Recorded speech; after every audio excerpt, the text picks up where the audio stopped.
Welcome back to another episode of Inside the Review Room. My name is Helena, and today we're diving deep into a fascinating chapter of NBA history, the Vancouver Grizzlies, a team that packed up and left for Memphis 24 years ago and that lasted for just 6 seasons, but left an undeniable mark on the NBA, Vancouver, and sports culture. So let's explore why they weren't around very long and why they were set up to fail.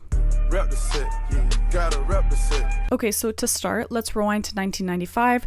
The NBA was expanding, bringing teams to new cities to grow the sport's popularity. Vancouver was chosen alongside Toronto as a new NBA city. This marked the return of an NBA team to Canada after almost 50 years since the Toronto Huskies folded in 1947. Vancouver was eager to make its mark on the NBA stage, but from the get-go, the Grizzlies faced enormous challenges. As a NBA team, we probably didn't succeed like we should have. The Grizzlies have the worst record in the history of the NBA. At that time, we weren't very good. They were terrible. We were going into every game thinking we can win. It just didn't turn out that way. We'll get into that in a second, but before I do, I just wanted to mention a little Grizzly backstory. The team name Grizzlies was inspired by British Columbia's native grizzly bear population, though there was initially a proposal to call them the Vancouver Mounties, which was rejected after objections from the RCMP. Their teal, blue, and silver uniforms, which featured indigenous imagery and accents, made for a striking visual identity. Now, the Vancouver Grizzlies were immediately stuck in an uphill battle. The team had little chance to succeed with the NBA's restrictions. For the first 3 years, the Grizzlies were banned from receiving one of the top 5 draft picks, no matter the lottery results. Now, before an expansion team can be added, I believe the rest of the owners have to agree to certain rules, so they probably didn't want to give those teams the top pick, and the expansion team's owners probably had to agree to those terms before they could join the league. Maybe the owners thought it was unfair for both Canadian teams to receive,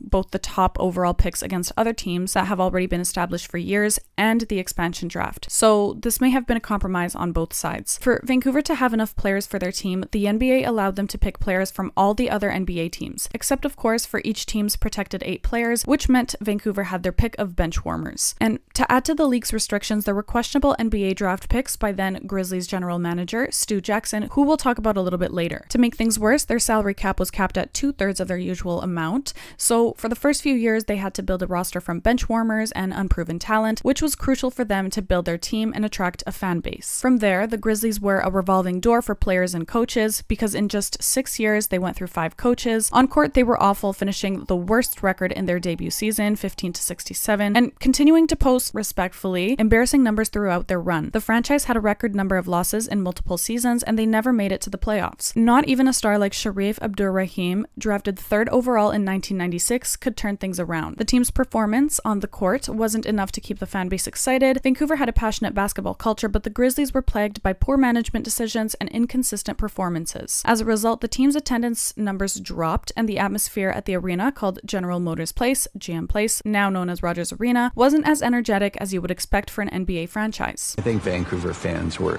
absolutely lied to. I'm going to try my best to make this a success in Vancouver. I think anytime, you leave something undone, it haunts you. In 2000, the team had a chance to turn the page with the 2nd overall pick in the draft. Enter Steve Francis, a dynamic point guard out of University of Maryland, but Francis made it clear he didn't want to play in Vancouver. After refusing to report to the team, he was traded to the Houston Rockets in a controversial deal, leaving fans disappointed. The Grizzlies still struggled with consistency in both their record and support of fan attendance. Even on their very last game ever, they didn't sell out, which was pretty on brand given how the Grizzlies' career went. Ultimately, in 2001, financial trouble and poor fan engagement continued to increase, and it led to the Grizzlies' inevitable relocation to Memphis, Tennessee. This move broke the hearts of Vancouver's dedicated fans who had hoped for better days. Despite the Grizzlies' struggles in Vancouver, their relocation to Memphis allowed the team to strive in a smaller market, eventually becoming a model franchise in the NBA. But even after the team moved to Memphis, there's still a lasting legacy of the Grizzlies' time in Vancouver. They paved the way for the Toronto Raptors to continue to be the NBA's representative for Canada and gave the city of Vancouver a taste of NBA action. It also sparked a renewed interest in professional basketball in Canada, which eventually led to more Canadian players entering the league, and now we see a thriving basketball culture in both Toronto and beyond. The Memphis Grizzlies even pay honor to the Vancouver era with the Classic Edition uniform, which features the team's original primary logo and team colors. Now, most recently, the Vancouver Canucks are getting in on the action by a collaboration with the Grizzlies collection that is available at the Rogers Arena team store down at the stadium, and I believe online as well.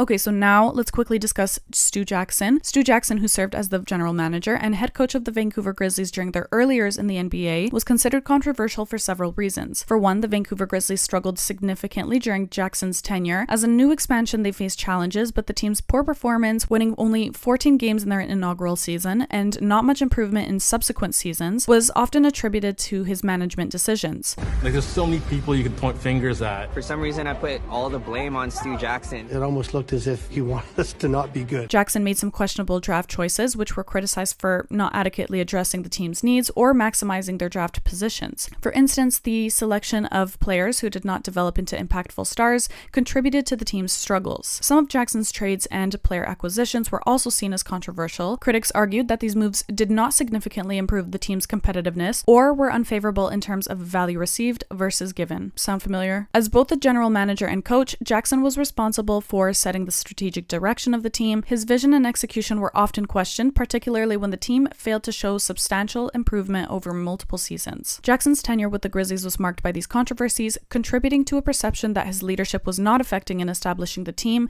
as a competitive franchise in the NBA. Now, let's talk about some notable players. I mean, there's really something to say about most of them, so I won't bore you with stats, but let's keep it short and sweet with the following four. Michael Dickerson was acquired along with Harrington in the Steve Francis trade. Mike D played 2 seasons in Vancouver and is easily the best shooting guard the Grizzlies ever had. Dickerson finished second in scoring in both of his seasons in Vancouver, finishing second to Sharif Abdur-Rahim. His best season was in 1999 to 2000 when he averaged 18.2 points per game. Let's move on to Mike Bibby. Mike Bibby was chosen with the 2nd overall pick in the 1999 NBA draft, and he instantly became the team's starting guard and was a consistent contributor for 3 seasons in Vancouver. He never missed a game with the Grizzlies, and he started every single one of them. His best season was in 2000 to 2001 when he averaged 15.9 points and 8.4 assists per game. Bibby went on to have a nice career after Vancouver. He was traded to Sacramento before the team moved to Memphis and was a key contributor for the Kings. Now we have Big Country, or Bryant Reeves. His name is Bryant Reeves. People call him Big Country. I'm big and I'm country. He was nicknamed Country by his teammates and is remembered for being overpaid and out of shape, but he was the Grizzlies' first ever draft pick, drafted 6th overall in 1995. He was a 7-foot center with a good jump shot, and he showcased some of his potential in his 2nd and 3rd seasons. However, the NBA lockout season of 1998 to 1999, he was more out of shape than ever and couldn't get back to his form. He ended his career following an injury after a 2001 season. And now we saved the best for last. Sharif Abdur-Rahim was drafted by the Grizzlies' first season in the NBA. He led the team in scoring for 5 straight years. In 1998 to 99, he ranked 4th in the NBA in points per game. Abdur-Rahim was the first star player the Grizzlies ever had, and he embraced the city. When other players were demanding out of Vancouver, their best player did just the opposite. He signed a 6-year, $71 million contract extension in 99, rather than leaving in the offseason in free agency. Sharif was never named to an NBA All-Star game during his days in Vancouver, although his numbers suggested that he should have, but he won an Olympic gold medal in 2000 while as a member of the Grizzlies. One of his most notable games was in January 7th, 2001, he scored 38 points and 11 rebounds in a 120 to 117 win over the Milwaukee Bucks. However, the first season after the Grizzlies relocated to Memphis, Abdur-Rahim made it to his first and only NBA All-Star appearance with the Atlanta Hawks. So what is the legacy of the Vancouver Grizzlies? While they didn't achieve much success on the court, they introduced Vancouver to the NBA and paved the way for the Raptors as Canada's NBA rep.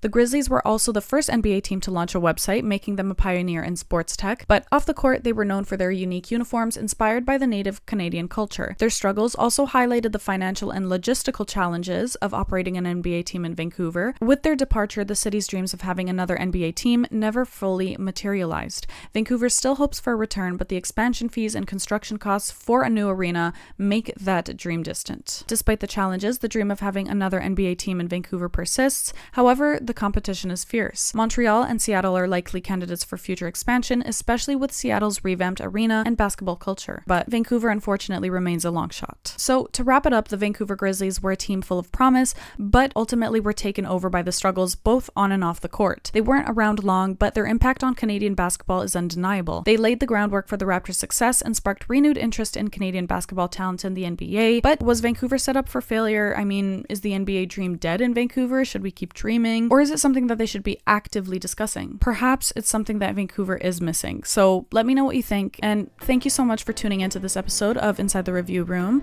If you enjoyed this breakdown of the Vancouver Grizzlies, please subscribe as we have more episodes on the way. So stay tuned, and until next time, this is Inside the Review Room, and my name is Helena. Hey, yo, the mirror don't lie. If you want the truth, don't close your eyes.